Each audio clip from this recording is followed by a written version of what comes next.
guys, welcome back to my channel, Paper Made Pretty. This is going to be a really short video. I just wanted to show you a couple books that I got from thrift books online, and it's a pretty cool shop to get inexpensive used books. I use it from everything for foreign language books. I prefer to use foreign language books as my book paper, just because I tend to get very focused on words on pages if I recognize them, or sometimes maybe there's something just inappropriate you just don't want. So I tend to get something, I have no idea what it says, and I just prefer it that way. But I also thought I would go on there to look for some illustrations to use as either fussy cutting for ephemera pieces or for just images for inserting into a junk journal. So this first one here is actually a CD-ROM and book, and it's actually all black and white. It's actually meant to be a, what do they call that? Clip art book.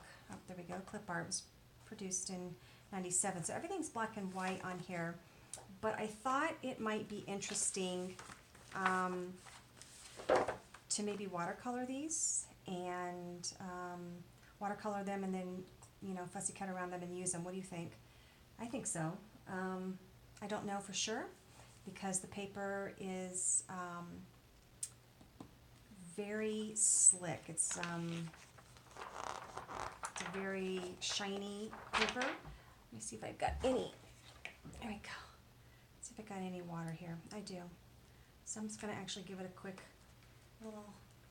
shot and see if this will take or if this will slide right off.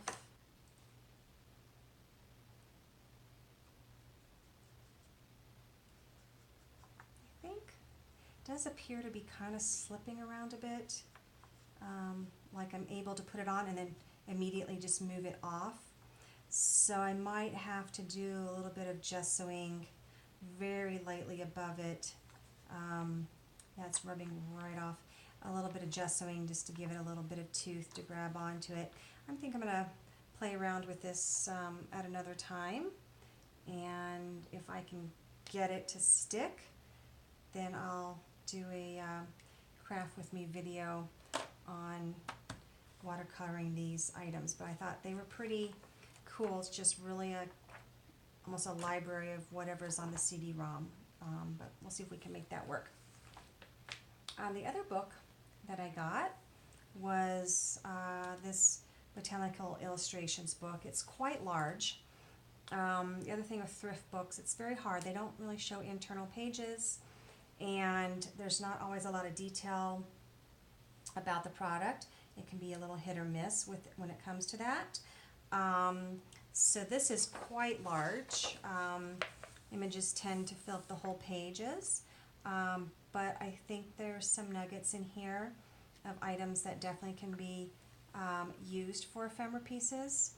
Things like this, if you looked at the whole page, could be used folded in half, or you'd have to cut off some of the images here. I've just identified a couple just to kind of show you. So here we have some fennel, reminds me of a Tim Holtz die cut or stamp, and I think some of these could go on a large tag. You know, pieces here could be used as ephemera if you cut them down. I still think you could get the point across. And then here's another one. I think, you know, you could cut part of that image down and use it. You know, obviously some of these are quite large, but would look really pretty included as a page. Thought this rhododendron was quite lovely.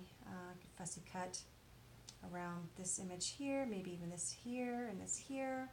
Could use those on ephemera pieces pretty easily. There's plenty where they're just very small, which is nice for a little pop of color. Again, again, if you had a large tag, you might be able to fit part of this. I don't even know what this actual flower is, or if it's a flower or an herb, or if it's a weed, potentially. But I just thought it was kind of interesting, and I haven't really, at least if anybody I currently follow on YouTube, I haven't really heard anybody talk about thrift books as, this is kind of cool, as a place for them to go, as a resource for books with images. So I thought maybe you guys might find that interesting. I'll put a link below. They have a mini referral program. Up to 5 of your friends can get 15% off, and they do have a frequent buyers club where after, I think it's 250 points, you can earn a free book. So I'm button up right against that right now, and I always have books in my wish list. I don't generally just order all of them, and there's some that you just can't find, or if they come in, they get scooped really quickly. So Edith Holden books are a really good example of that. But maybe you will find some very cool image and illustration books that you can share with everybody, or maybe use it to find foreign language books if you're like me and you don't want to sit there and have potentially naughty words, or just something that is sometimes it just doesn't, I just don't like what's the subject matter is on the background paper there. And so this is just a nice easy way to find foreign language books really inexpensively, and use those instead of English language books. So anyway, I hope you all are having a great day and that you will check it out. Talk to you guys soon. Bye.